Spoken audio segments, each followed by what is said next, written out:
दिल्ली के रोहिणी कोर्ट में जज के सामने ही गैंगस्टर जितेंद्र गोगी की गोली मारकर हत्या कर दी गई है।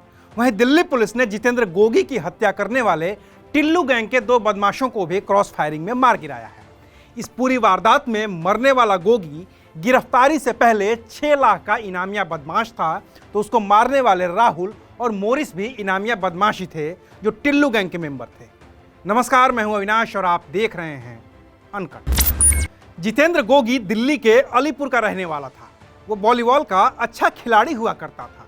उसने बिहार और जम्मू कश्मीर में प्रतियोगिताओं में अपने स्कूल का प्रतिनिधित्व भी किया था। जब वो 17 साल का था तो एक हादसे में उसका दाहिना कंधा घायल हो गया था। उसकी वजह से वो कभी खेल नहीं पाया। फिर पैसे कमाने के लिए वो अपराध की राह पर आगे बढ़ा और फिर इतना आगे निकला कि गैंग वॉर में उसकी हत्या कर दी। रोहिणी कोर्ट में मारा गया जितेंद्र गोगी कितना बड़ा अपराधी बन गया था, इसका अंदाजा इसी बात से लगाया जा सकता है कि दिल्ली पुलिस की गिरफ्तारी से पहले दिल्ली में उस पर 4 लाख रुपए का इनाम घोषित था। इसके अलावा हरियाणा की पुलिस ने भी उस पर 2 लाख रुपए का इनाम घोषित कर रखा था। उसकी दहशत का अंदाजा इस बात से भी लगाया जा सकता है कि 2020 में उसकी गिरफ्तारी से पहले Delhi police anti terror unit के करीब 70% लोग उसकी ही तलाश में लगे हुए थे। 3 मार्च 2020 को दिल्ली पुलिस के स्पेशल सेल ने गुड़गांव से उसको गिरफ्तार किया था। उसके साथ उसके साथी कुलदीप फज्जा को भी पुलिस ने गिरफ्तार किया था। वो जीटीबी अस्पताल से पुलिस को चकमा देकर भाग रहा था, लेकिन पुलिस ने एनकाउंटर में उसे मार गिराया था। इससे पहले साल 2015 में जब जितेंद्र गोगी को गिरफ्तार किया गया था तो 30 जुलाई 2016 को जितेंद्र पुलिस को चकमा देकर फरार हो गया था।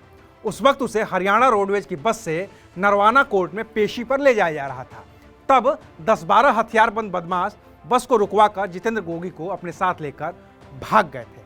इसके बाद से लगातार बड़ी वारदात में जितेंद्र का नाम सामने आता रहा।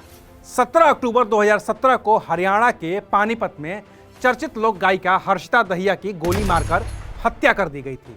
हर्षिता को 4 गोलियां मारी गई थी। इस केस में जितेंद्र गोगी का नाम सामने आया था और कहा गया था कि हर्षिता के जीजा ने जितेंद्र गोगी को सुपारी देकर हत्या करवाई है। इसके अगले ही महीने स्वरूपनगर में एक टीचर दीपक बालियान की हत्या कर दी गई थी। इसमें भी जितेंद्र गोगी ही शामिल था। जनवरी 2018 में अलीपुर के रवि भारद्वाज की 25 गोलियां मारकर हत्या कर दी गई थी। इसमें भी जितेंद्र गोगी ही शामिल था।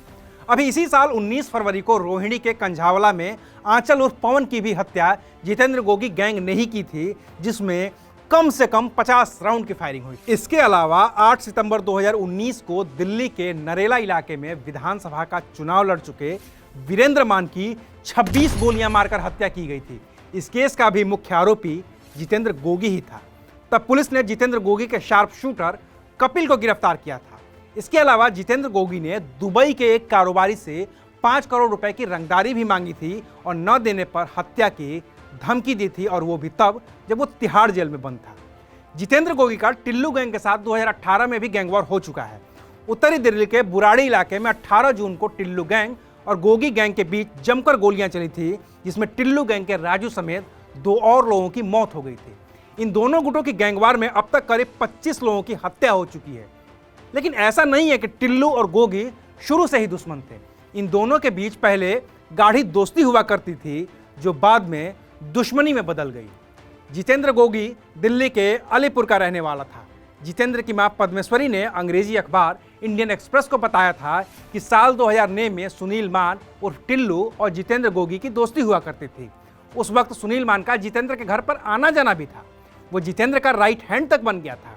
2 साल के अंदर ही दोनों अलग हो गए। जितेंद्र गोगी दिल्ली के शारदानंद कॉलेज में पढ़ता था। इसी दौरान उसकी मुलाकात कुछ छात्र नेताओं से हुई और वो यूनिवर्सिटी पॉलिटिक्स में सक्रिय हो गया। चुनाव के दौरान उसने अपने सहयोगियों रवि भारद्वाज उर्फ बंटी, अरुण उर्फ कमांडो, दीपक उर्फ मोनू और कुणाल माल के साथ संदीप और रविंदर पर गोलियां चलाई थी। इस मामले में एफआईआर भी हुई थी। इस चुनाव में सुनील मान ताजपुरिया उर्फ टिल्लू भी प्रत्याशी था। टिल्लू ने जितेंद्र गोगी के साथी अरुण कमांडो की पिटाई कर दी थी। इसके बाद गोगी ने चुनाव से नाम वापस ले लिया और टिल्लू चुनाव जीत गया। इसके बाद गोगी और टिल्लू के बीच की दुश्मनी शुरू हो गई। इस दुश्मनी में अब तक ये दोनों गैंग 8 बार सड़क पर टकरा चुके हैं। कम से कम 25 लोगों की हत्या की जा चुकी है और जितेंद्र गोगी की मौत के बाद एक बार फिर से इस गैंग वॉर के बढ़ने का अंदेशा जताया जा रहा है। हालांकि टिल्लू गैंग का मुखिया सुनील मान तिहाड़ जेल में है, लेकिन उसका गैंग इतना मजबूत है कि वो जेल में बैठकर ही कोर्ट रूम में फायरिंग करवा दे रहा है। वहीं जितेंद्र गोगी के मरने के बाद भी उसके गैंग में करीब करीब 50 लोग बताए जा रहे हैं। ऐसे में आने वाले दिनों में बड़ी गैंगवार की आशंका से इनकार नहीं किया जा सकता है। तो आज के लिए बस इतना ही, फिर मिलेंगे एक नए मुद्दे के साथ। तब तक देखते रहिए अनकट।